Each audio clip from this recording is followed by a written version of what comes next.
성경에서 좋은 비유로 쓰인 말과 또한 같은 말이라도 그렇지 않은 비유로 쓰이는 말들이 있습니다. 대부분은 그 말씀의 어떤 상황, 분위기를 보면 이때의 이 비유의 이 단어가 좋은 뜻으로 쓰여진 것인지 아니면 그렇지 않은 것인지를 분명하고 명쾌하게 다 알 수 있습니다. 그럼에도 불구하고 어떤 때는 이렇게 좋은 뜻으로 이 단어를 썼다가 어떤 때는 또 나쁜 뜻으로 이 단어를 이렇게 쓰는 것은 그 단어가 갖고 있는 어떤 비유의 효과가 듣는 사람들로 하여금 그 하나님의 말씀이 이것인데 이 말씀을 하기 위해서 이 단어를 이렇게 썼구나라는 그것이 명쾌하고도 분명하게 다가오기 때문에 그러한 단어들을 쓰는 거예요. 대부분 많은 그런 단어들이 있지만 오늘 우리가 설교의 어떤 핵심과 주제가 되는 어린이라는 단어, 이 어린아이라고 하는 이 단어 역시 그렇게 자주 쓰인다는 것이죠. 왜냐하면 어떨 때는 어린아이라는 단어를 쓸 때에 그 어린아이가 마치 너무 좋고 아주 순전하고 또한 확고하고 명쾌하게 좋은 단어로 쓰이기도 하다가 또 어떤 때는 어린아이라고 이야기하면 철이 없고 아직 미성숙하고 또 더 자라가야 되고 또한 세상을 분명하고 명쾌하게 알지 못하고 믿음이 연약한 그러한 단어들로 조용 쓰인다는 것이죠. 그런데도 불구하고 예수님께서 자주자주 어린이들을 이야기하실 때에 마치 그러니까 좋은 뜻으로 어린이들을 자주 이야기하셨어요. 그때만 해도 어린아이와 여자들은 아주 사회적으로 대접받지 못하는, 그리고 세상적으로도 이렇게 그 중요한 존재로서 취급받지 못하는 그런 시대였음에도 불구하고 예수님께서 그 어린아이들을 귀히 보셨다라는 것이죠. 그런데 예수님께서 왜 이 어린아이들을 귀히 보셨느냐? 첫째는 그것입니다. 어린아이가 가지고 있는 특성 중에 첫째가 자기 자신을 스스로 낮춘다라는 거죠. 인간은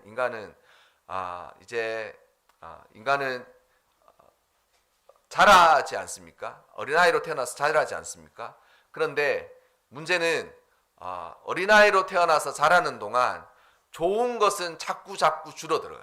그러니까 어린아이로 태어나서 좋은 것은 세상을 자라면 자랄수록 마음 안에 이 모래성처럼 조금씩 없어지는 거예요. 나중에 어른이 왕창 되어서 딱 보면 어린아이의 그 좋고 칭찬받을 만한 것은 싹 사라져 있는 거예요. 마치 깃대가 그 모래성 쌓아놓고 게임하면 이렇게 조금씩 갉아먹다가 나중에 깃대가 툭 자빠지지 않습니까? 그것처럼 어린아이로서 좋았던 것이 나중에 어른이 되고 나면 자꾸 없어져요. 근데 반대로 나쁜 것은 이 어린아이 때는 아주 작다가 나중에는 집채만하게 됩니다. 집채만. 그러니까 그것이 대부분 이제 어른이 되고 나서 나타난 것들인데, 예수님께서 어린아이를 칭찬하실 때 어린아이의 그 어떤 것을 칭찬하냐? 겸손이에요. 자기 스스로를 스스로 낮추는 거예요. 그러니까 나는 작은 자고 나는 어린아이야 라는 것을 인정하고 스스로를 낮출 수 있는 그 사람을 예수님께서 칭찬하신 거예요. 그런데 어린아이들은 그것이 디폴트 값, 그러니까 기본으로 탑재되어 있어요. 그렇게 하지 마. 어른이 하면 그래도 어른이 이야기하니까 내가 하지 않아야 되겠다, 그런 생각들을 하는 거예요. 근데 인간을 쫙 키워놓으면 나중에 스스로 잘한 것 같이 생각하면서 자기가 알고 있는 지식이 전부인 것처럼 생각하지 않습니까? 그리고 자기가 세상을 무언가 할 수 있는 대단한 능력을 가지고 있는 것처럼 생각하지 않습니까? 그게 바로 뭐예요? 교만이. 근데 사람이 교만하면 사람과 사람 사이에서만 교만한 것으로 착각할 때가 많습니다. 그러나 여러분, 인간이 교만하다라는 그 말을 쓸 때는 사람과 사람에게 교만하기 이전에 그는 이미 하나님에게 교만해. 사람이 교만하면 사람을 자신의 눈 아래로 본다는 그런 말이 대부분 우리가 인정하는 의미잖아요. 사람이 교만하다 그러면 사람을 존중하게 취급 안 해주고 그 사람을 자신보다 낮게 여기며 자신은 그 사람보다 높아지는 그런 자세를 가지고 있는데, 사람과 사람 사이에 교만하기 전에 그는 누구에게 교만하느냐면 하나님에게 교만. 그러니까 뭐냐면 하나님을 자신의 눈 위에, 자신의 머리 위에, 자신의 존재 위에 두지 않는다는 거죠. 그러니까 교만한 이들은 항상 하나님을 가장 먼저 경시하고 무시하는 일들이 있다라는 것이죠. 그런 사람 있지 않습니까?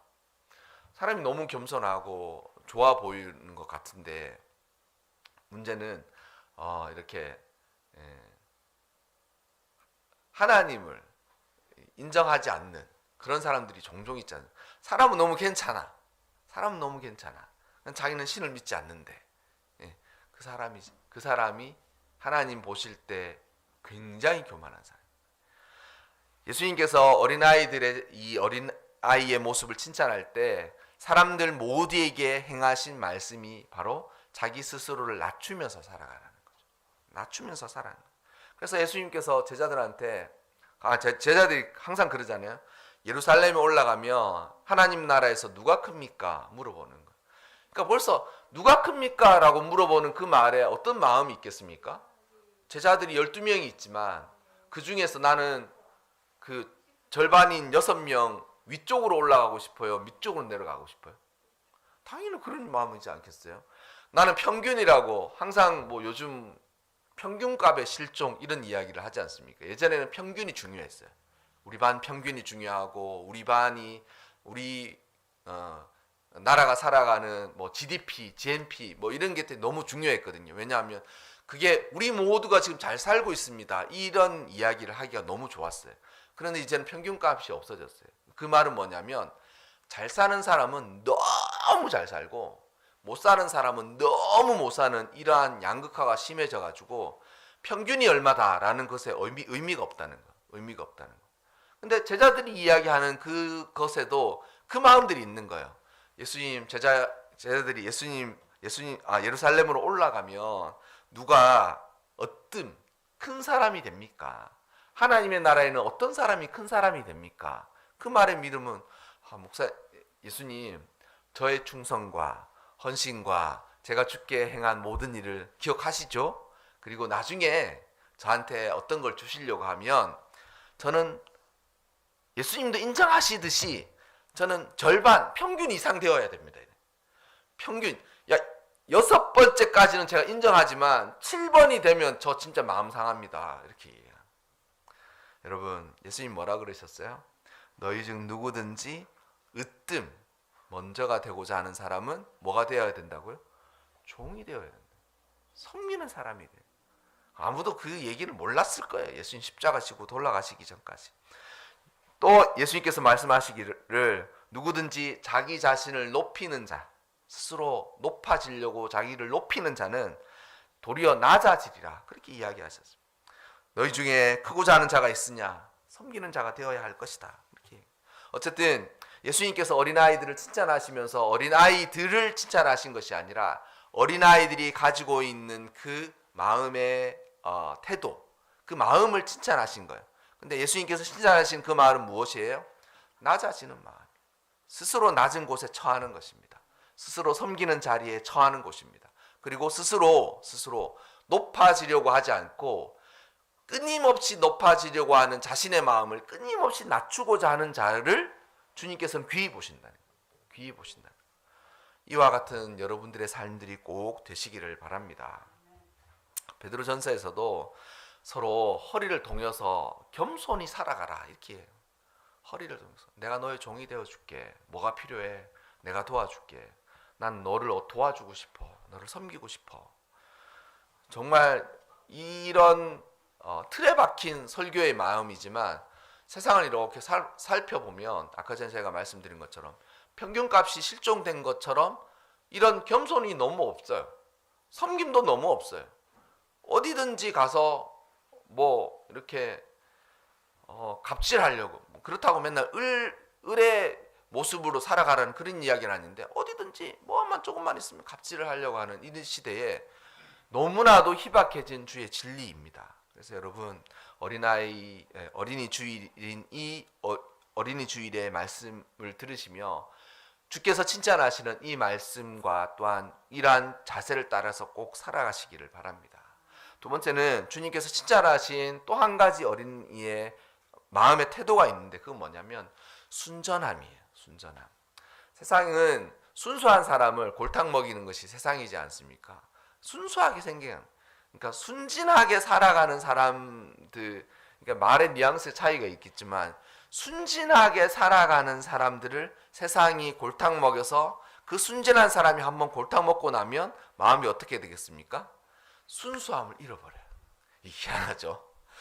지가 순진해가지고 세상을 다 미처 몰라가지고 순진함 때문에 골탕을 한번 먹고 나면 그 사람이 어떻게 됐냐면 마치 시계추가 이 끝에서 저 끝으로 가는 것처럼 여기서 한번 내가 순수해가지고 사람들한테 골탕 먹고 사기를 당했어?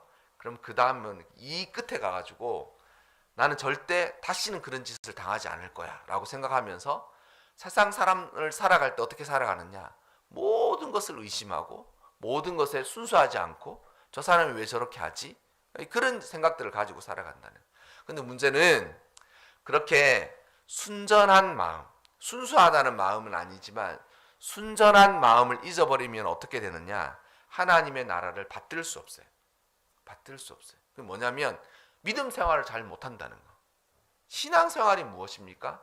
하나님의 나라의 백성으로 하나님의 나라의 자녀로 살아가는 게 신앙 생활이에요. 근데 우리가 세상을 살아가다 보면 하나님의 나라가 어떤 곳에는 아주 힘있고 능력 있게 역사하시는 곳이 있어요. 또 어떤 곳에서는 하나님께서 세상 가운데 있지만 하나님의 나라로 구별된 곳이 있어요. 어떤 곳에 가보면 하나님의 나라가 실종된 것처럼 보이는 그런 세상의 구석도 있다는 거예요. 구석도. 아우슈비츠 수용소에서 그 썼던 수기들을 제가 20대 후반에 꽤 많이 읽었어요. 죽음의 수용소. 그 쓴 사람이 많지는 않지만 죽음의 수용소에서라는 그런 뭐 제목들이 한 비슷한 종류로 저자는 똑같지만 책이 두세 권 있었는데 그걸 다 읽어봤는데 그 아우슈비츠 수용소에서 썼던 수기에 사람들이 그렇게 썼다는 거예요. 하나님은 어디 계십니까? 그 유대인들이 대부분 유대인들 또는 뭐 이렇게 사회적으로 천대받는 집시들이라든지 이런 사람들을 거기 고아라든지 뭐 술주정뱅이, 거렁뱅이 이런 사람들을 다 모아놨거든요. 근데 거기서는 인간 이하의 일들이 막 자행되는 거예요. 근데 거기에 사람들이 그렇게 써놨다는 거예요. 하나님은 어디 있습니까? 하나님은 우리는 지금 지옥에 있는데 하나님은 도대체 어디 계십니까? 이렇게 이야기한다는 거예요. 근데 나중에 아우슈비츠 죽음의 수용소에서라고 쓰여진 그 사람들이 썼던 수기 중에 한 사람이 그렇게 썼다는 거예요. 자기는 그때 하나님에게 물었다는 거예요. 하나님은 도대체 어디 계십니까? 우리가 지금 이런 인간 이하의 하나님을 섬기는 하나님의 백성이라는 이유만으로 여기에 갇혀서 죽음을 대면하고 인간 이하의 그런 일들을 당하고 있는데 우리가 섬기는 그 하나님은 도대체 어디 계십니까? 라고 하니까 그 사람이 아우슈비츠 수용소에서 나중에 풀려나고 살아서 나오고 한참 인생을 살면서 하나님이 내가 아우슈비츠 수용소에서 어디 계십니까? 라고 하나님께 물었던 그 질문의 답을 몇십 년이 한참 지나서 하나님이 답하셨는데 어떻게 답하셨느냐? 네가 고통받고 있는 그곳에 나는 너와 함께 있었다. 이렇게. 하나님이 네가 고통받고 있는 그곳에 나는 너와 함께 있었다. 그렇게 이야기하고 네가 저 사람의 고통을 슬퍼하면서 도대체 사람을 어떻게 사람이 저럴 수가 있는가? 그럼에도 불구하고 하나님은 정의로우신 하나님은 어디 계시는가? 라고 이야기했던 바로 그 사람이 예수 그리스도다. 이렇게 좋겠다. 여러분 놀랍죠? 우리가 살아가는 이 세상은 하나님의 나라가 숨어 있는 것 같은 세상이기도 하고 또 어떤 곳에서는 하나님의 나라가 온 세상을 통치하는 것 같이 느껴지는 그런 곳이기도 합니다. 그러나 분명한 것은 하나님이 세상을 통치하신다는 거예요. 그런데 그 통치하시는 것을 어떤 사람은 분명하고 명쾌하게 아는 사람이 있는 반면 어떤 사람은 희미하게나 아니면 마치 하나님의 나라가 없어진 것처럼 느끼는 사람이 있다는 거죠. 그거는 하나님의 나라의 역사의 힘의 차이가 있어서 그런 게 아니라 사람의 차이예요. 사람의 차이. 뭐냐면 하나님의 하나님을 신실히 믿고 살아가고자 하는 사람에게는 세상에 하나님의 나라가 없는 것 같이 보이나 그의 마음 안에는 하나님의 나라가 엄연히 살아있는, 엄연히 역사하시는 거예요. 그 믿음을 가진 사람에게는 하나님 보여주시는 거예요. 근데 믿는다고 치면서 세상을 하나님의 나라의 법이 아닌 세상의 법에 맞추어서 살아가면 하나님은 그런 양다리를 걸치고 있는 사람에게는 역사하실 수가 없는 거예요. 그래서 하나님의 나라가 어떤 사람에게 나타났느냐, 하나님의 나라 믿음 생활이라고 말씀드렸지 않습니까? 순전하게 살아가는 사람에게만 역사해. 순전하게 살아. 그래서 어린 아이와 같이 하나님의 나라를 받들지 아니하면 결단코 천국에 들어갈 수 없느니라. 그러니까 하나님의 나라를 순수하고 순전한 마음으로 하나님의 나라를 받들고 살아가야만 하나님의 나라가 임하는, 하나님의 나라가 행해지는 일들을 볼 수 있다라는 것이죠. 그래서 예수님께서 종종 뭐라고 말씀하셨어요? 하나님 감사합니다. 이 하나님의 놀라운 진리를 지혜 있고 슬기 있는 자들, 그러니까 세상적인 지식과 능력을 가진 사람들에게는 다 숨기시고 마치 아무것도 모르는 것 같은 어린 아이들에게는 이것을 나타내어 주셔서 진실로 감사합니다 라고 기도하시는, 그러면서 어린 아이들 한 사람을 그때 주님께서 세우시고 얘기하잖아요. 이 아이와 같이 하나님의 나라를 받들지 아니하면 천국에는 들어갈 수가 없다라고. 여러분, 우리가 스스로 자기 자신을 낮추는 겸손의 삶과 더불어서 순전하고도 순수한 어린 아이와도 같이 하나님을 믿고 섬기고 살아가시기를 바랍니다. 그렇지 아니하면 이 세상에서 하나님의 나라를 우리 누구도 볼 수 없어요. 볼 수 없어요. 그러면서 마치 자기가 세상이 이렇게 타락하고 세상이 하나님의 뜻대로 도대체 굴러가지 않고 있는 이것을 보면서 믿음은 교회에서 예배 드릴 때만, 목사님이 설교할 때만 이루어지고 행해지고 마치 그런 것 같은 일이고, 세상 가면 세상의 법을 따라야지. 그게 종이에요. 종. 그게 세상에서 종으로 살아가는 거예요. 여러분, 순전하고 순수한 마음들을 가지고 하나님의 나라를 받드시기를 바랍니다.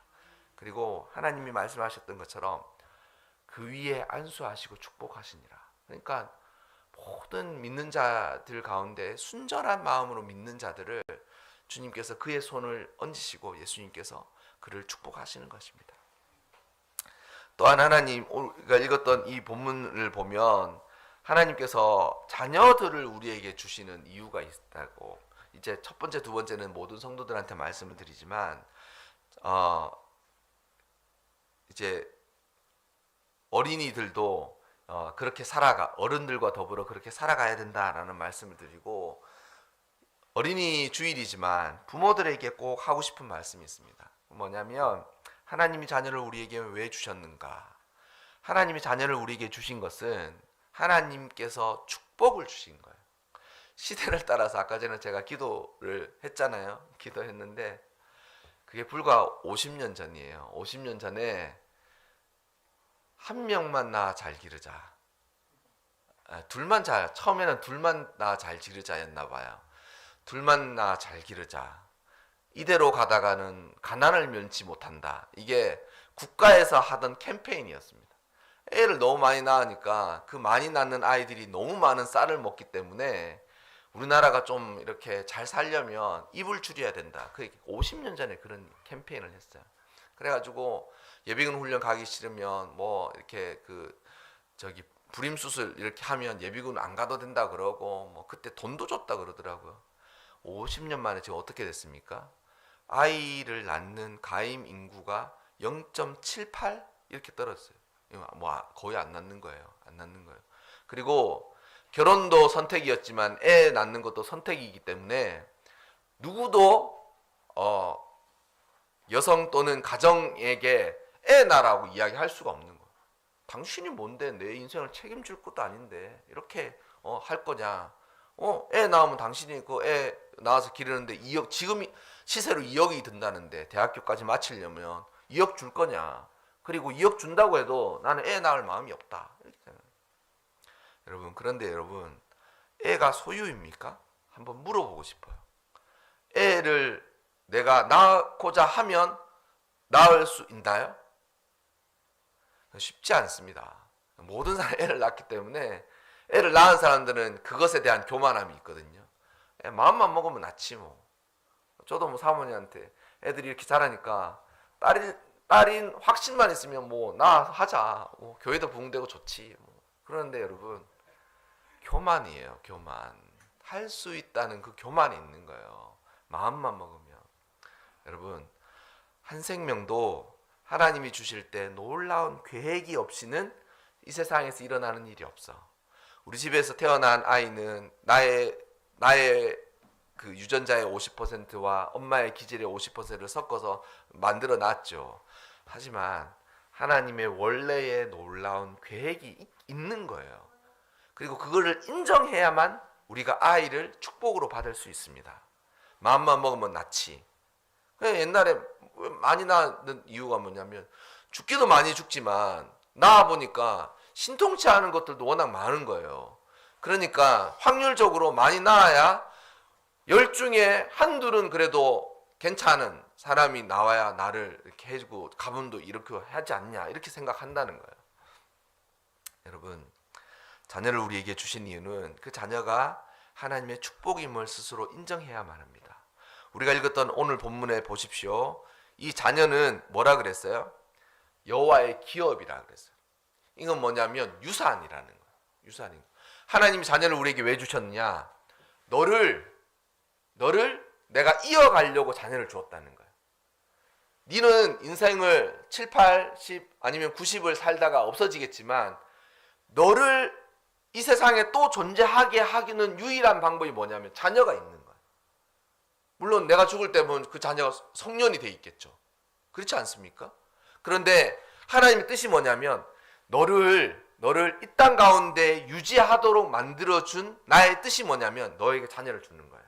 그래서 너는 이 땅에서 한 7, 80년, 80년, 90년을 살다가 없어지겠지만 너의 자녀가 여기 있으므로 너가 여기 이 땅에 여전히 존재하게 한다는 거예요.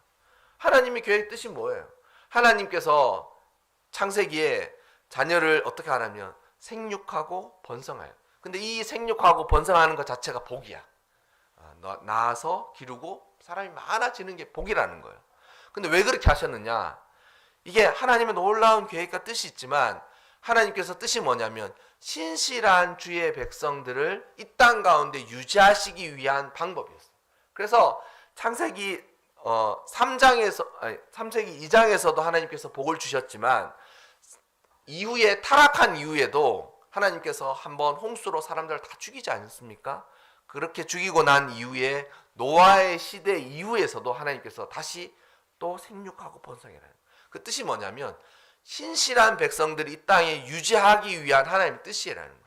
그래서 내가 신실한 믿음의 삶을 살고 또한 나를 통하여서 자녀를 낳게 되고 그리고 나의 이 신실함과 하나님을 향한 믿음이 내가 죽고 난 이후에도 이 땅에 유지되고 존재되고 남아있는 것은 자녀를 통해서만 남아있을 수 있는 유일한 방법이라는 거예요. 그래서 여러분, 자녀를 하나님의 축복으로 여기시기를 바랍니다. 그리고 또한 그것에는 하나님의 뜻이 있는데 기업이에요. 유지되는 거예요. 유지되는 거예요. 우리가 뭐 그렇지 않습니까? 부모 때로부터 뭐 지금은 그런 일이 없지만 땅을 받았다. 유산이다. 이것이 나의 기업이다. 그러면 내가 평생을 거기 섬기고 딱 하다가 어떻게 됩니까? 그 다음에 자녀가 또 이 땅을 섬기는 거예요. 이 땅에서 농사 짓고 하다가 그 땅을 또 섬기는 거예요. 물론 이제 지금은 다 그렇지 않죠. 지금 땅 주면 홀라당 팔아먹고 나중에 사업한다고 다 말아먹고 뭐 그러잖아요. 근데 여러분, 땅이 남아있는 것처럼 자녀가 남아있는 거. 자녀가 남아있는 거. 그리고 자녀들이 세상을 살면서 아버지가 믿음으로 남겨주신 그 유산을 이루면서 하나님의 뜻을 이루면서 살아가는 거. 놀랍지 않습니까? 우리에게 자녀식으로 주신 그 놀라운 뜻들이. 또한 상급이라 그랬어요. 상급이라. 이 상급이라는 말은 뭐냐면 하나님한테 칭찬받을 거리. 그러니까 내가 탁 받았을 때 하나님께서 나를 굉장히 높이시면서 나에게 은혜를 베푸시는 그 일이잖아요. 왜 상급이 되느냐? 태의 열매는 그의 상급인데 한 개인에게도 좋은 자녀가 그렇게 귀한 상급이 되겠죠. 근데 이 상급인 이유는 하나님이 칭찬하세요. 자녀를 낳았지. 내가 너에게 생명을 줘서 낳았지만 해산의 수고를 다 한 거를 하나님이 인정해 주시는 거예요. 저희는 이제 둘 다 아이를 수술해서 낳았거든요. 수술해서 낳았는데 둘째는 정말 은혜 가운데 편안하게 뭐 아주 여러 가지를 시뮬레이션을 잘 해가지고 완벽하고도 뭐 문제되지 않게 탁 미리 계획을 착 해가지고 탁탁탁 해놓고 예약도 착착착 해놓고 수술 날짜도 탁탁탁 정하고 막 했다. 근데 첫째를 봤는데 있지 않습니까? 지금으로 말하면 생쇼가 아니라 지옥이야 지옥. 첫째가 막 임신했는데 뭘 모르고 막 하는데 그 마음에 제가 큰일 났다 싶은 거예요. 아기를 낳으러 지금 아내도 옆에 없지. 아내라도 있으면 의논이라도 정확하게 하고 어떻게 할래 이렇게 해보는데 나 혼자 모든 책임을 지는데 뭐 나는 아는 게 없어. 아내는 벌써 저기 수술하러 들어가서 막 급하다 그래갖고 긴급해서 수술하고 막 하는데 아무것도 없고 뭐 상태가 안 좋다 그러고 막 그러니까 막 지옥 같은 거예요. 한 몇 시간이. 근데 하나님 우리에게 주셔도 자녀를 키우려면 어떻게 뭐가 됩니까? 힘이 들어요. 힘이 들어요.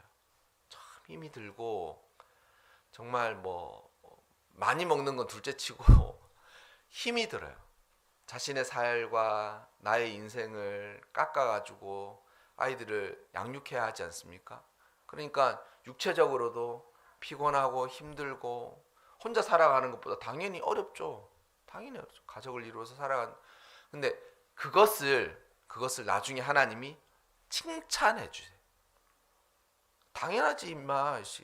자식 줬으면 열심히 살아야지. 직장 다니고 애가 클 때까지 먹이고 입히고 나중에 결혼해서 또 애 봐달라고 하면 그 손주도 봐줘야 된다 이 자식아. 그렇게 하지만 하나님이 우리의 삶을 칭찬해 주셔요.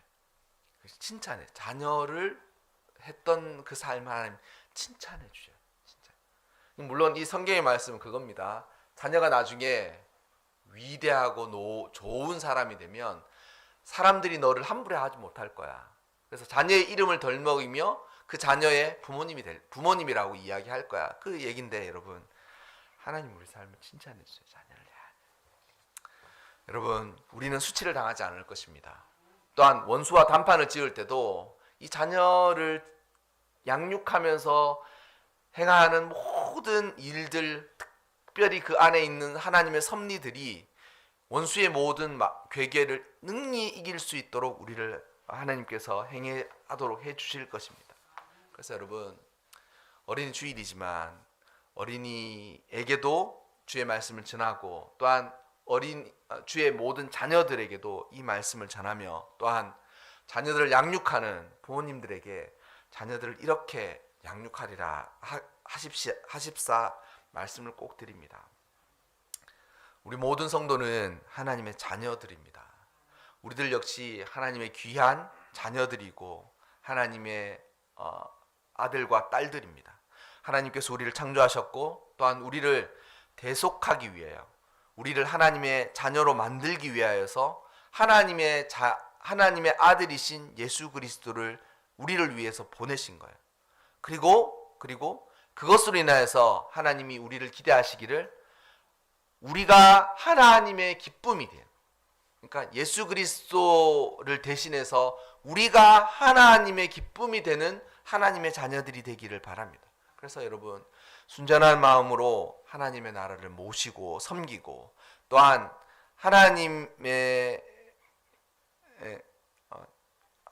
순전한 마음으로 하나님의 나라를 모시고 또한 섬기고 또한 우리에게 주신 자녀들이 하나님이 우리에게 주신 사명이자 축복인 것을 잊지 않고 살아가시기를 바랍니다. 그리하여서 이 모든 일들을 행함으로 하나님의 나라가 우리에게 임하고 주의 뜻이 우리에게 이루어지는 것을 꼭 살면서 여러분들의 눈으로 확인하고 증명해 내시기를 주님의 이름으로 축원합니다.